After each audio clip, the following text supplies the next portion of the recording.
Hello crafty people, it's Sharon here again, and today I'm going to bring you a video that I'm creating in collaboration with Crafting Together with All Brands. I'm joining in their vlog hop this month once again, and the theme is to shop your stash. In other words, go into your stash and start using things that you maybe haven't used in a while. So today I'm going to make a new home card, as I don't do those very often, and I'm using some beautiful stamps from JMC Designs, which I'll show you in a minute. And I've had these a while, but because I don't do many new home cards, it's been a while since I've used them. So I thought I would actually show you today how to use your stamps to create a scene, and then also a little bit of doodling to add some enhancement, a little bit of paper piecing, and of course I'm using up some old papers that I found in my stash, and I've actually coordinated my colours to go with that. So I'll just quickly show you the stamps that I've used, because I know that they are actually available from Julia, and let's have a look. So for my main house I've used this one called Kooky Villa, and we've got the washing line in the house, and then I've added to my scene with this set which is called Bonkers Bungalow. We've got fences, we've got some vines, we've got little flowers, even a little spider over there if you want one of those. And these are really brilliant stamps, and if I just flip to the back, you'll see that on the back Julia actually provides a coloured acetate, which gives you a lovely idea how to colour and shade them as well. So they're really nice to use. I'm making my card on a 7x7 inch card, and I had a look through some of my 12x12 inch paper pads, and I came across this lovely paper. Whoops. Which, this is a cut down piece obviously, came from, if you can still get it, it was from Crafts Companion, and it's called Summer Gnomes. But again, the idea of this is to look through what you've already got. So it's really nice to just flick through your papers, find something and think, I like that. Use this to choose your colour scheme, which is what I did. And then just go ahead and make something. So I'm using a 7x7 inch card blank, and I have pre-cut a piece of white stamping card to exactly 14 centimeters square, and I'm going to use my stamping platform, but of course you can use whatever suits you really. So I'm just going to go in and bring that stamping platform in, and just get my card positioned, ready to go. So the first thing I'm going to do is stamp down my main image, and because I'm intending to colour in alcohol inks today, I'm going to use a Memento ink pad to stamp my images, and that means that when I colour with my alcohol pens, the black line will not bleed. So that's always a good tip to remember.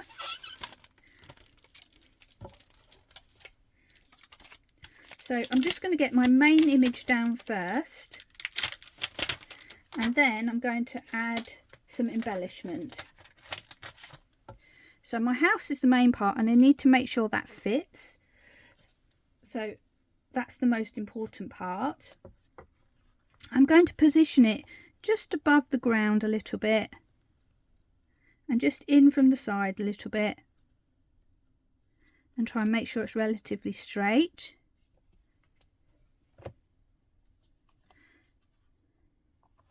And then just pick it up and stamp with my Memento ink pad, which you can't see, but I'm just tapping on my stamp lightly and all over, making sure I get a good covering.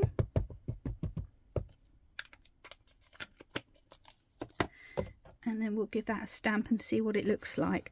And of course the best part about using a stamping platform is if it doesn't work out quite right the first time, we can restamp, because that piece of paper is held in place, and we can go over it again a second time. And I think I am going to do that, because that's coming out a little bit pale, probably because my Memento ink pad's getting a little bit old now, so it's a bit drier. So I'm just going to give that a second go.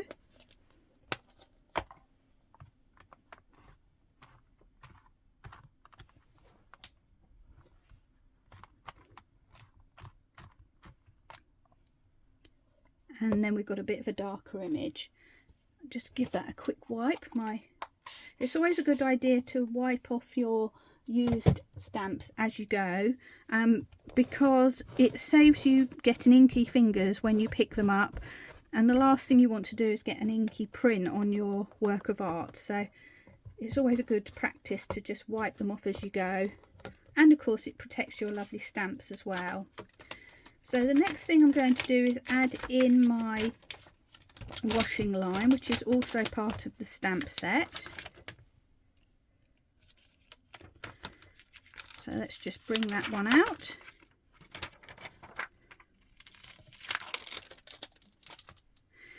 And again, I'm going to have a little look at my image, and I'm going to decide where I want my washing line.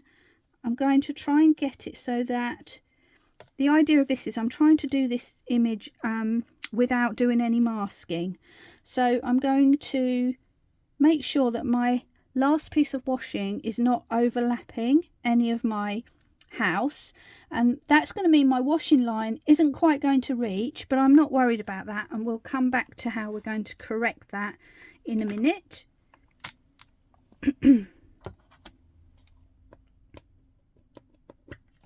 And again, I'm going back to my Memento ink pad and giving it a good stamp.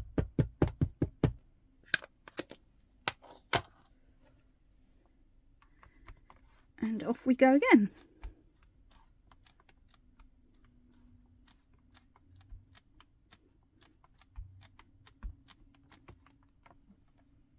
Perfect. So we've got a little gap there, and we're going to address that when we've finished doing all of our stamping, and we'll add a little bit just to bring it all together with some little easy tricks.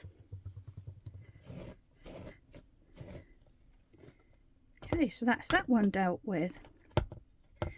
Now we're going to start adding a bit more background now to make a scene, and you could use some of the things that are already on this stamp set, such as this lovely flowery tree, but I'm not going to do that. I'm going to dip into one of the other stamp sets, which has got a gorgeous fence on it and also some beautiful vines.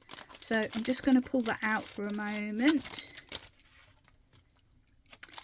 And here we go. We've got a lovely fence to use and beautiful vines, which is a bit hard to see at the moment, but you will get to see them.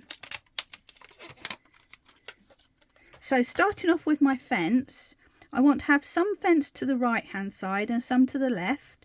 So I'm going to just position my fence and kind of roughly in line with where I want it to be. But before I do that, I'm just going to get a piece of scrap paper to create a ground line.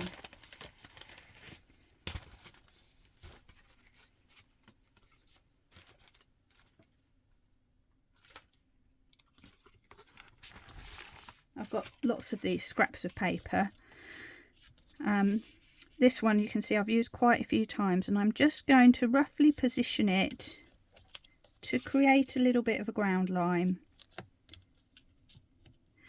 And then I'm going to position my fence.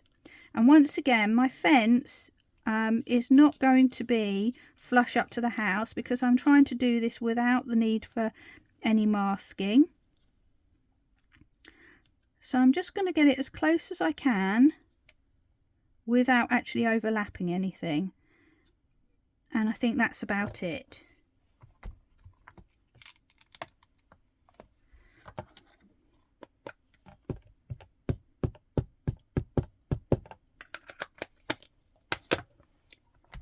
And I'm going to stamp that down. And I'm pressing it quite hard at the base because the bit of card that I've used is a little bit thicker, so I want to make sure that we get the lines all the way down. If we don't, it doesn't really matter, because I can add that back in afterwards. So I'm just going to reposition my piece of card. Okay, that looks good. And this time I'm going to just give my stamp a quick wipe just to get the residue ink off, and I'm going to use that same stamp and place it to the left hand side, and it's obviously going to go off the edge of the page, so I've just moved my card along to the side to give me room to position that stamp right there. There we go.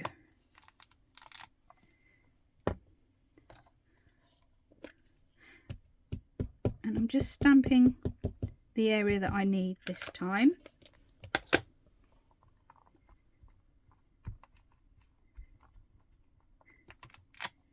And there we have our fence once again. So let's just clean that one up and get rid of that.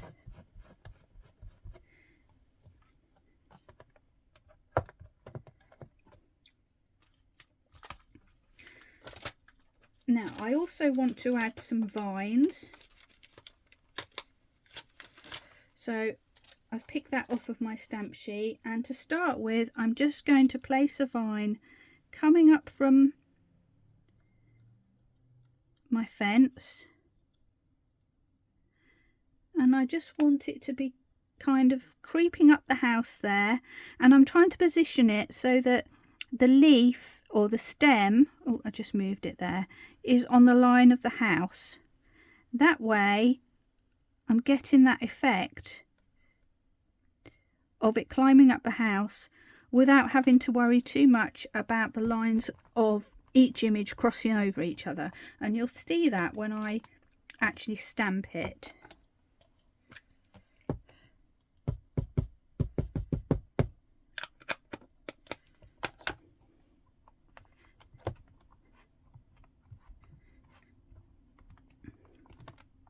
There we go. So I've stamped my image, and as you can see I've tried to line up the stalk with the side of the house and the leaf so it doesn't go over the door too much, to minimize the amount of lines that are on there.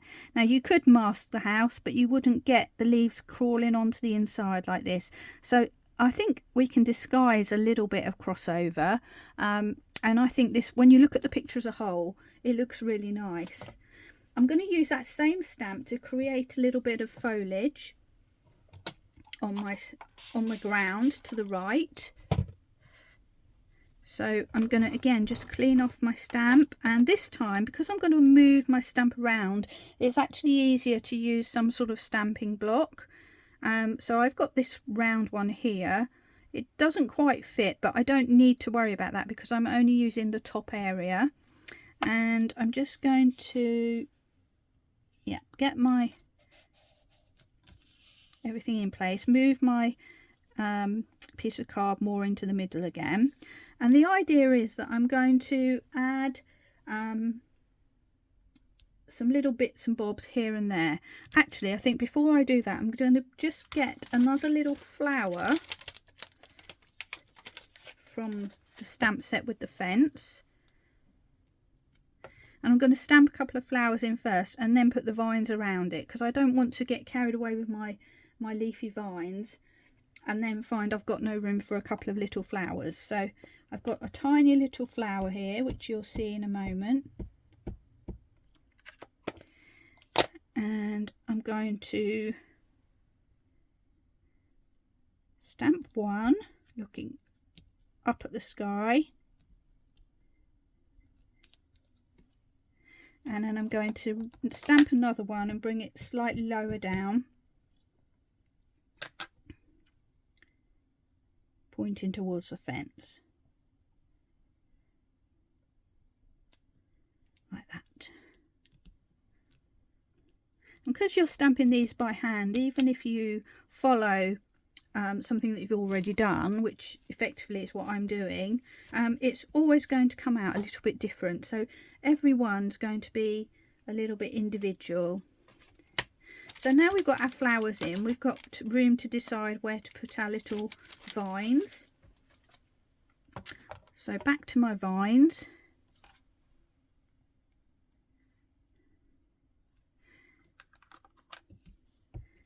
Give that a little stamp. And let's decide on where. So I'm going to put one here.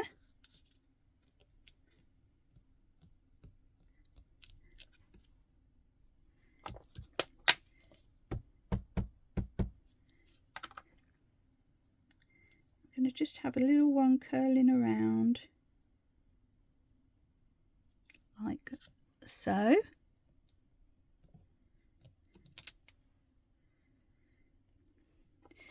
Maybe one more.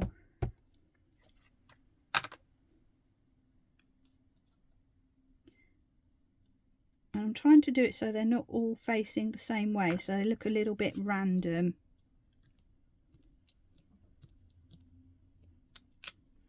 There we go, perfect. So all of our stamping's pretty much done now, except for on my original I've put a little cat on the fence. I'm still going to do that. I hope I remember to do that in the end. But what I'm going to do is wait till I finish doing all my colouring, because I'm going to stamp my little black cat with a VersaFine ink, which will make him much more solid and black. But I don't want to do that beforehand, because if I colour over it I might smudge my cat. So I'm going to leave that for a little while, and we're now going to move on with the next step. So now the next step is to add some embellishment and doodling by hand, which some people find to be really scary. But I'm going to show you how simple it is. I'm not an artist, I can't really draw, but I can do this. So if I can do it, I'm sure everybody else can as well. So let's have a look and see what we've got. So I mentioned before that our washing line doesn't quite come up to the edge of the house.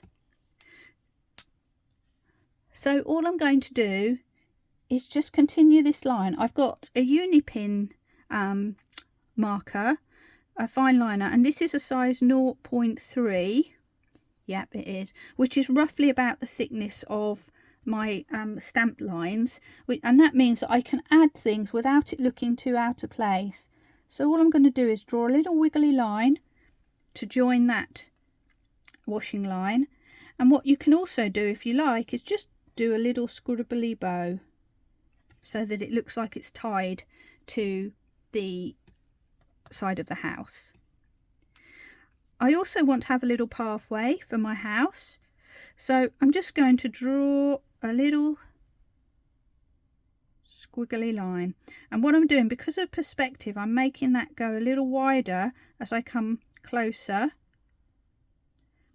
so that it looks like the path is coming towards us. And I'm going to draw some little oval shapes in clusters to represent little stones and pebbles, and I'm making them all different sizes. There we go. So without much effort at all, we've got a path. And what we need to look at now is that our ground seems to be floating a little bit.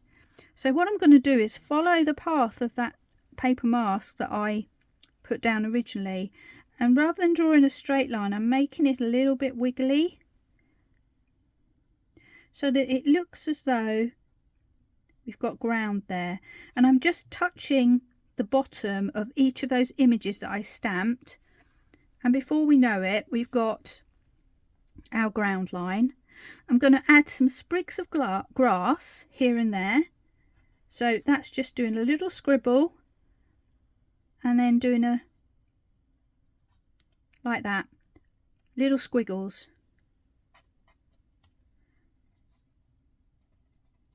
I'm not even paying too much attention, and I might go off the edge a little bit, and I might just put one over here. So as you can see, I'm not thinking too carefully about it, just letting my pen squiggle away. And I think that's about it. But what I am going to do is, since I've got my pen out, I'm going to do a doodle border around the edges, because that's what I like to do. So why not do that straight away? And as you can see, I'm going straight over the image.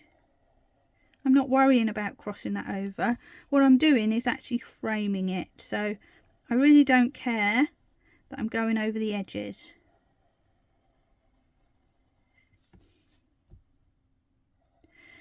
Now I'm going to do this, leave room for my sentiment, which again I'm going to add later on because I want to do that in a VersaFine to get that nice crisp font going. So again, I'm going to do everything else first.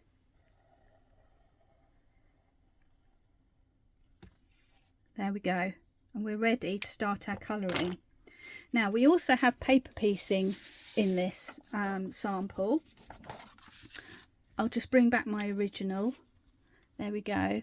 So I've paper pieced the roof in this case, and then I've cut out a window as well. So we're going to cover that later, but you can do as much or as little paper piecing as you want. You could do every element of the house and not colour at all. It's entirely up to you.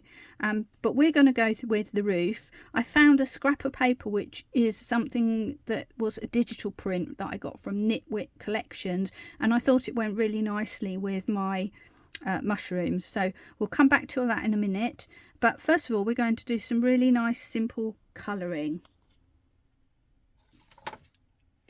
So let's start with the house itself and the path, and I'm using my Ohuhu pens for this today, and I'm using my brush pens because I want to cover a lot of area. So I'm going to start with two brownish colours. So I've got E210. No, sorry, let me think a minute. I'm going to change my mind.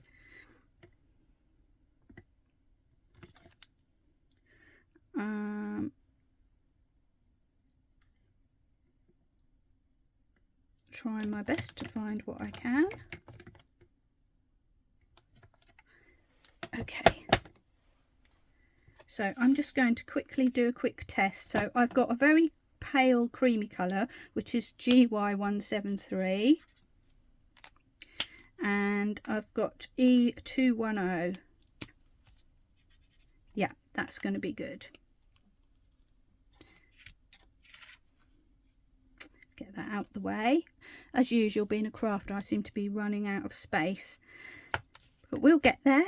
Right, so let's start with our house. So these are quite big areas to cover. So I'm first of all just going to give a whole area a colouring over. And I'm starting with the smaller bit on the side just because perhaps it feels less intimidating. But as you can see, because I've got a brush pen, I can really cover the area very quickly. And we're not going in for really complicated colouring and blending here. We're just going to try and do some nice quick colouring.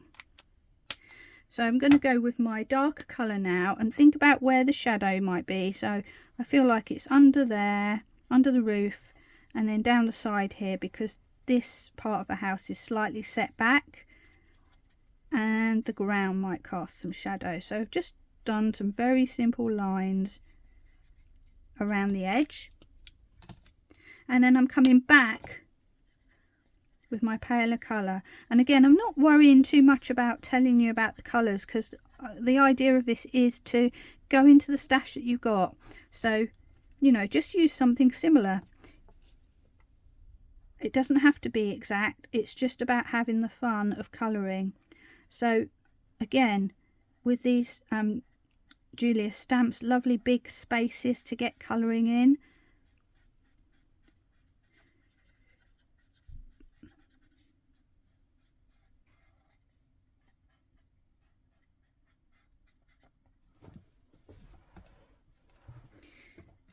And once again, I'm just going over the whole area.